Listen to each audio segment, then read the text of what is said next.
முடியாது, உன் உயரத்துக்கு யோசிங்க. அதுக்கப்புறம் அவன் முடியல. ஓகேவா? ரைட். எல்லாரும் போயிட்டாங்க. அது கிண்டல் பண்ணிட்டு போயிட்டாங்க. அப்புறம் இவன் பண்றான். நீங்க அந்த விஷயம் பாத்தீங்கன்னா தெரியும். முடிஞ்சா ரீவைண்ட் பண்ணுங்களேன்.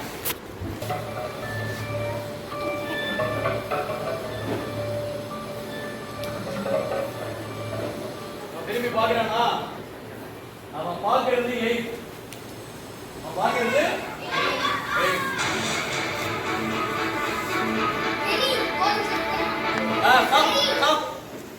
அவனுடைய பால் எங்க போகுது? கைபால் எங்க போகுது? பெல்லுல எங்க?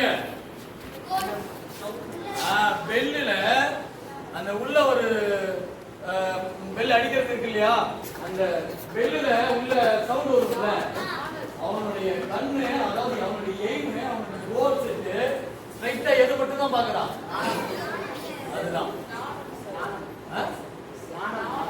நானும். அப்படியே கண்ணு பண்ணுங்க வீடியோவை.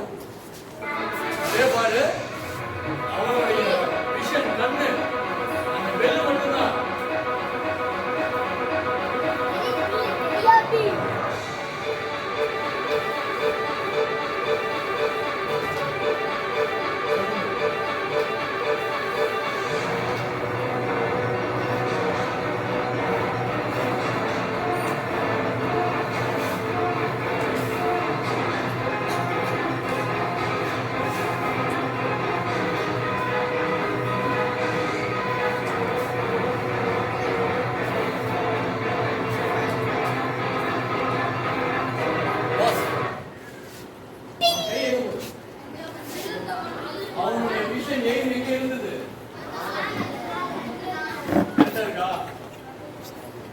நீங்க அந்த பெல் இருக்குல்ல, கப்பு, அதுல எங்க டச் பண்ணாலும் சவுண்ட் வரும் இல்லையா?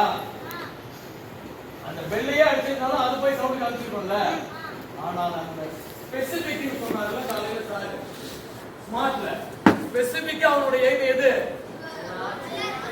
அந்த உள்ள இருக்கு. அந்த ஸ்பெசிபிக்கா எய்ம் கோல் செட் பண்ணனால தான் அவன் கரெக்டா எதை அச்சீவ் பண்ண முடிஞ்சது. சரிதானா? மத்தவங்களால முடியாது சொன்ன உடனே ஒரு பெரிய ஃபயராக நான் அச்சீவ் பண்ணி காட்டுவேன்னு அதுலயே ஸ்ட்ராங்கா இருந்தானா முடிஞ்சுதா? அதுக்கு அப்புறம் திரும்ப பாரு, கண்ணே பண்ணு.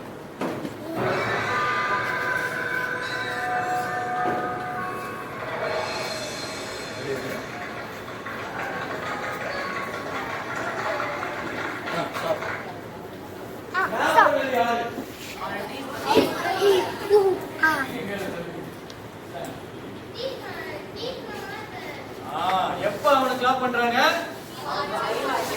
அச்சீவ் பண்ணதுக்கு அப்புறம் தான் கிளாப் பண்றாங்களா? நீங்க மத்தியானம் ஒரு क्वेश्चन கேட்டீங்கல்ல,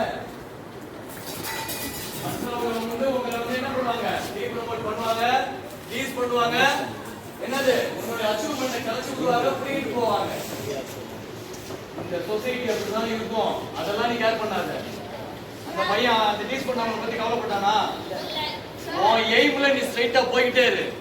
நீ அச்சீவ் பண்ணதுக்கு அப்புறம், நீ சக்சஸ் பண்ணதுக்கு அப்புறம், உன் கோல் செட் முடிஞ்சதுக்கு அப்புறம் உன்னை யார் அப்ரிஷியேட் பண்ணுவாங்க? எல்லாரும் உன்னை கொண்டாடுவாங்க, எல்லாரும் பாராட்டுவாங்க. ஓகேவா?